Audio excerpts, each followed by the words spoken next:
Hello Nobles, we're glad to have you with us here today as we discuss the ultimate guide in building wealth and getting rich. This is the exact framework millionaires and billionaires have used to get rich. To be blunt, if you follow this framework, you will get rich. We strongly advise you to take notes as we progress through today's guide. Before we get into the framework, there are some things you should know. Do not skip these. They are incredibly important and you will fail if you don't take them into account. We are not all created equal. We live in different countries with different infrastructures, and you're not all beginning this race at the same start line. Yet, this game plan works for everyone. Your environment and the current situation can accelerate or have things move a bit slower, but the result is the same if you follow the game plan. Valuable to know. No debts. If you're in debt, find a job or a secure source of income. Don't take on any more debt. Work your butt off and pay off the debt you have so you can start with a clean slate. Low dependencies. This is going to involve an element of risk. In the first years, you will not see much traction, yet it will require you to keep going at it. If you have kids, family members who rely on you providing for them, you can still get rich, but be a lot more conservative. Start building it as a part-time project alongside your current job until the revenue from the new business can sustain you and your family. Income or savings. Realistically, you will need resources. If you already have a job or have some savings, these will come in handy. Even if you bootstrap it, there will be some costs. You might need a car, you will need to pay for some services, even if you try to do most of them yourself. We broke down the framework into 3 parts. Part 1. Start making money. Part 2. Building wealth. Part 3. Getting rich. With that said, here are the 15 steps millionaires and billionaires have used to get rich. Step 1. Establish the goal. The goal isn't for you to be rich, because what does being rich even mean? When you set a goal, it should invoice urgency within you. When you're reminded of the goal, it should motivate your lazy self to turn off Netflix and get back to work. Every successful person out there writes down their goals. And not any kind of goals, but SMART goals. SMART stands for specific, measurable, achievable, realistic, and timely. If a goal doesn't have all 5 criteria, it's not a SMART goal. Instead of wishing for becoming a billionaire and knowing this will not happen to you, why don't you actually start closing that gap? A SMART goal would be, make $1,000 a month from this new project by the end of December. If you're starting out, going from $0 to $1,000 a month is a big deal. You weren't previously making any money from this idea, and now you're closing in. Once you do hit it, raise that ceiling. $5,000, $10,000, $50,000.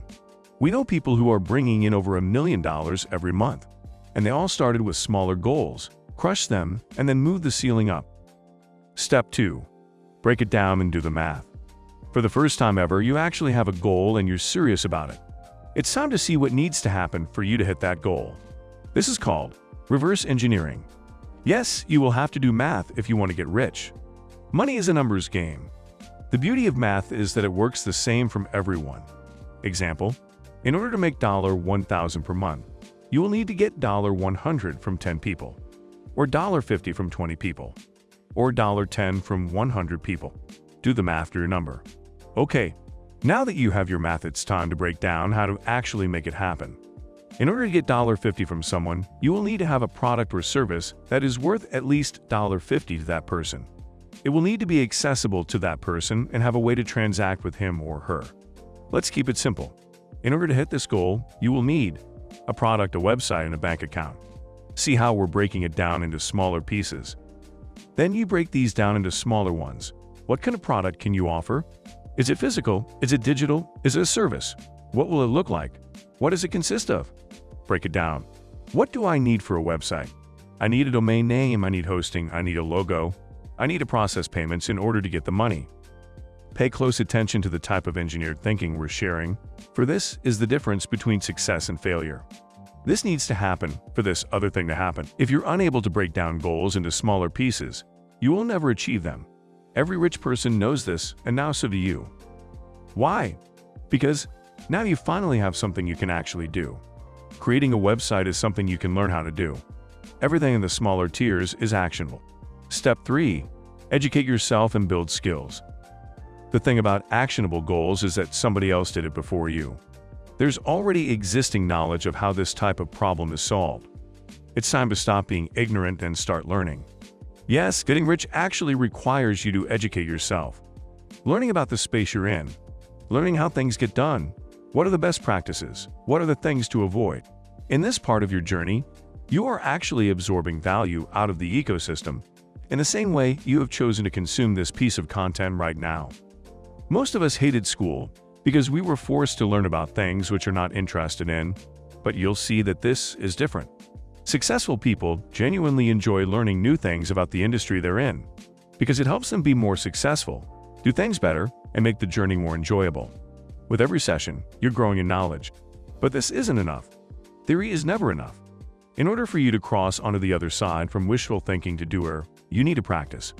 You don't learn how to score a three-pointer from a book. Yes, the theory definitely helps, but you have to get on the field and test it. The more you test it, the better you will understand how to apply it. Repeat these enough times, and you're building skills for yourself, and skills have value. Because skills can be converted into money when you mix them with time. A skill means you know how to do something successfully. It's time to use those skills for personal gain. Step 4. Work every single day. Welcome to what is most commonly called the grind. This goal of yours is like an incredible statue awaiting within a massive block of marble. Once you learn how to carve marble, it will take a long time until the end result is finished. The rule is simple. The more work you put in, the quicker you'll see the result. This is the first test in your journey. How badly do you really want it? If this is what you're meant to do, if this is what you chose for your life, are you going to quit after 3 months? After a year or 2? The magic word is discipline. You need to discipline your mind and your actions. Always remember that if this project of yours succeeds, the rest of your life will be amazing. That's what's going to drive you to get back to work every single day. It will be really slow in the beginning, but in a couple of months you will start to get your first wins, cherish them, and then get back to work. Step 5. Get things done. Here we're going to introduce you to a concept that has been the biggest differentiator in our own journey. It's called moving the needle, and it's exactly what you think it is. It means getting things done so that you're actually making progress. If you say you're going to launch a website, then buy the domain, buy the hosting, go live with it. This step relies on you hitting those smaller goals you broke the big goal into. These move the needle for you. Set specific dates for them, and then focus specifically on finalizing these chapters. You won't believe how many people are constantly working on their project or startup, but never really moving the needle. They're busy being busy, not making progress. If instead you focus on big decisions that close the gap between you and these smaller goals, if you discipline yourself to work on them, you will win. At this point you are making money, you understand how the business works, what needs to happen for it to grow, and you should feel overwhelmed by all the day-to-day activities. These first 5 steps are that initial momentum you have to generate for yourself and get that initial money coming in. The problem is, you're now employed by the business. You don't own a business, the business owns you, and for now it's okay, but it's not sustainable.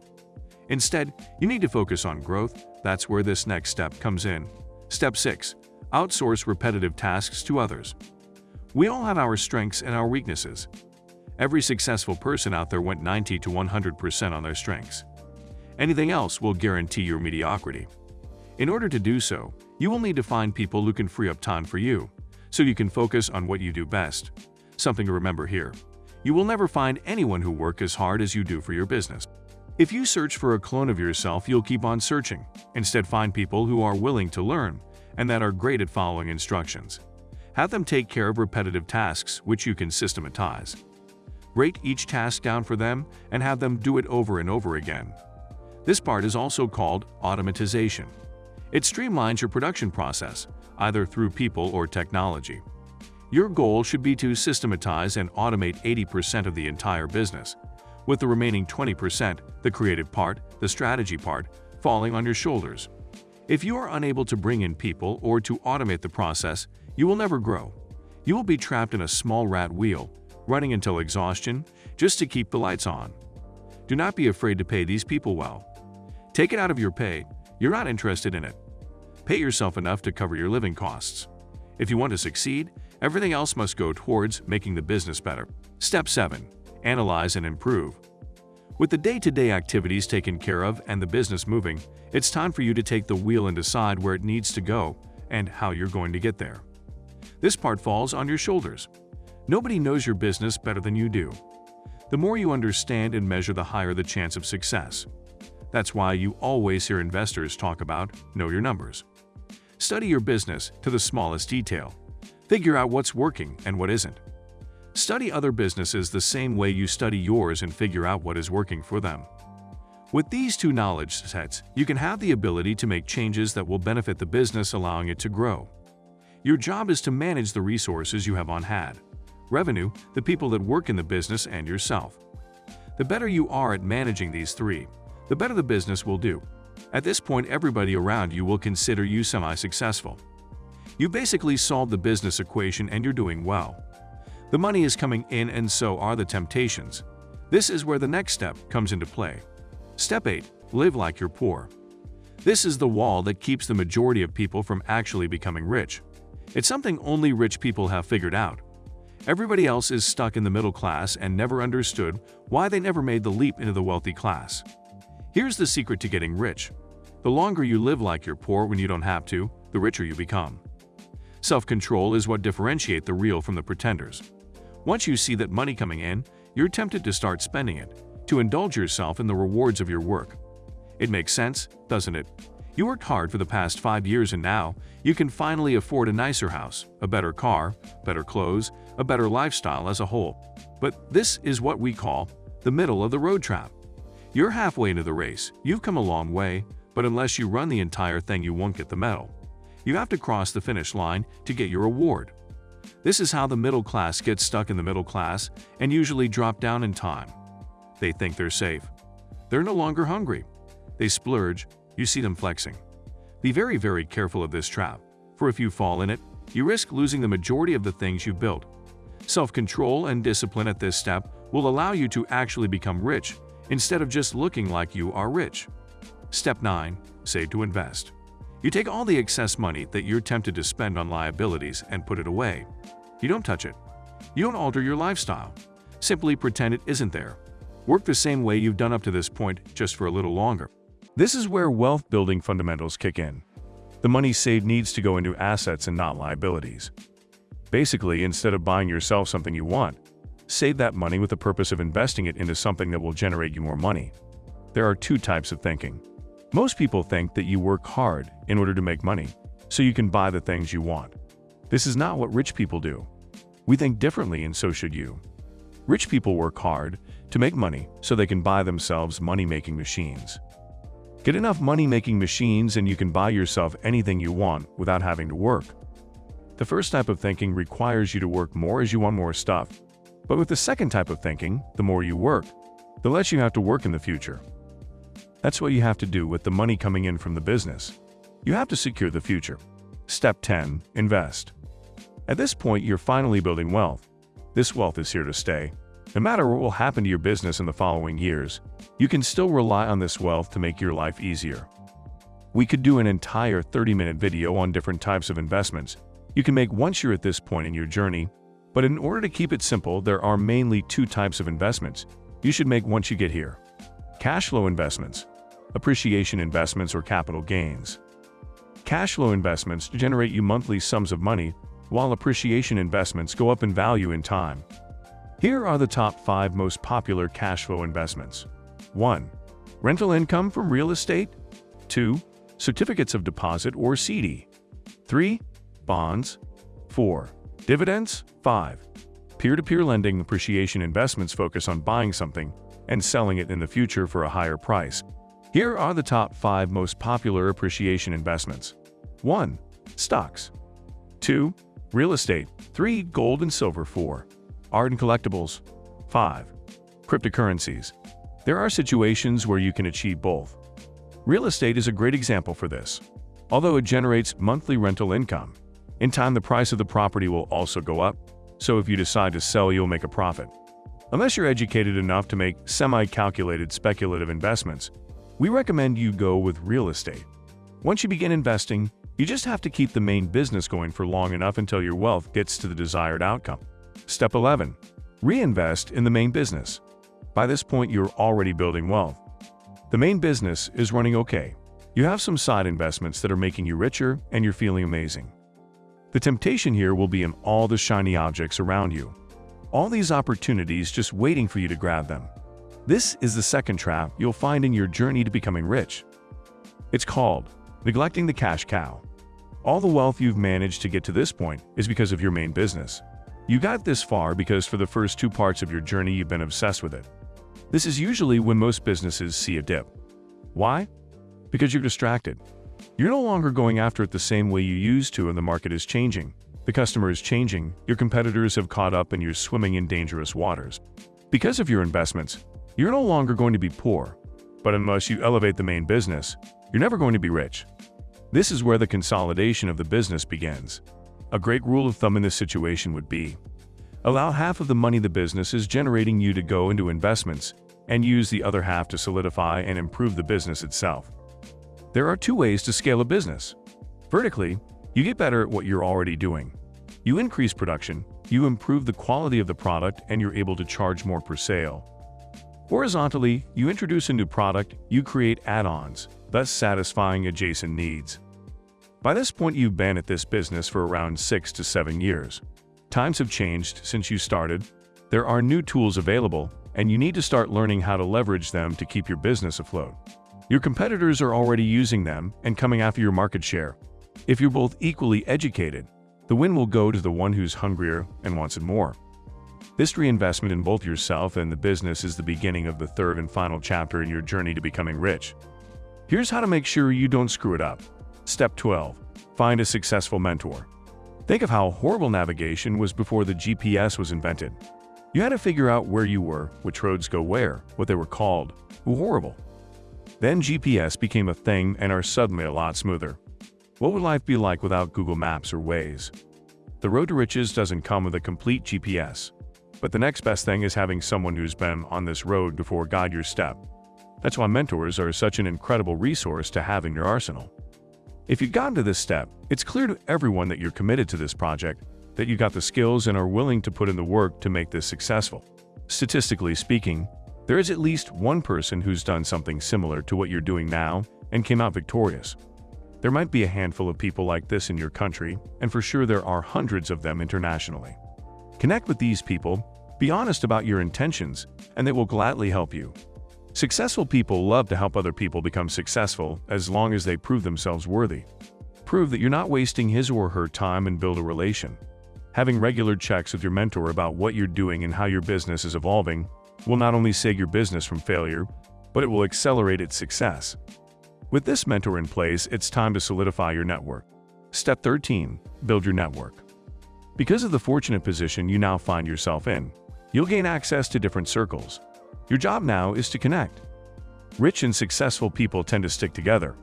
Why? Because it's a lot harder to relate to your long-forgotten cousin than with someone who's been through more or less the same journey as you to get to where you are today. Trust us. At the top, it isn't lonely. It's just people like you who made it looking to make friends. Everybody shared similar struggles and everyone is sharing advice on how not to screw it up. This is the point where you get the change to build a safety net from ever going poor again. You've heard it before on this channel, but we'll say it again. Your network is your net worth. These successful people you connect with, that you trust, and whom trust you are willing to help each other in case anything goes wrong. It's more like a pact. We owe one another so we all never go broke. They provide access to funding, resources, contacts, and more. Never underestimate the power of building a powerful network around you. Not only they will help you protect what you have, you'll make each other even richer. Step 14. Leverage your contacts to diversify your portfolio. At this late stage, you have the business that's going phenomenally well. You have several investments that are doing okay and found a new group of friends. You're all looking for the same thing, new opportunities. Because of the size of the group, you together open doors to opportunities that are beyond each individual's reach, but not of the group as a whole. That's when you pool resources and start doing mega deals. If by yourself you were buying single-family properties, with the group you're buying entire buildings. You're developing projects at a much larger scale. Because of your network, you have access to the opportunities they all identify, allowing you to diversify your portfolio. Step 15. Sell the business and do it all over again. But bigger. Every business should have an exit plan. You start, you build, you grow, you exit. This is pretty much the path every person who's made a lot of money has followed.